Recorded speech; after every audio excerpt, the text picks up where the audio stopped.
এজন্য বন্ধু, আল্লাহ থেকে আড়াল হওয়ার, আল্লাহর হিসাব থেকে বাহির হওয়ার কোনো সুযোগ নেই, কোনো সুযোগ নেই। ওয়াশাহিদা আলাইহিম সামউহুম ওয়া আবসারুহুম ওয়া জুলুদুহুম বিমা কানু ইয়ামালুন। আল্লাহ তাআলা বলে, বান্দা, হাসরের ময়দানে তোমার কান, তোমার চোখ এবং তোমার সারা দেহের চামড়া তোমার সমস্ত কর্মকাণ্ডের ব্যাপারে আমি আল্লাহর কাছে সাক্ষ্য দেব। প্রতিটি মানুষ তখন বলবে, হে আমার শরীরের অঙ্গ, তোমরা কেমনে কথা বলো? তোমরা তো কথা কইতে দেখি নাই কোনোদিন। আতফাও কথা কয়, এটা তো ভাবি নাই।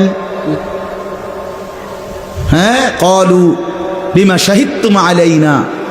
তো শরীরের অঙ্গ প্রত্যঙ্গ বলবে, ভাই সাহেব, যেই আল্লাহ তোমারে জিহ্বা দিয়া কথা বলার তৌফিক দিছে, আজ সমস্ত অঙ্গ দিয়া কথা বলার তৌফিক ওই আল্লাহই দিয়েছে। আল্লাহ আদেশ করিলে জিহ্বাও কথা বলতে পারে, আল্লাহ আদেশ করিলে হাত পাও কথা বলতে পারে কিনা বলেন? বহু প্রাণী নবীজির জামানায় আল্লাহর কুদরতে বহু প্রাণী নবীজির সাথে কথা বলছে। তো কেমনে কইল?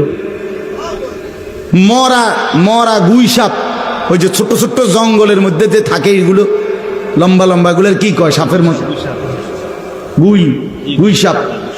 এই এরকম মরা গুই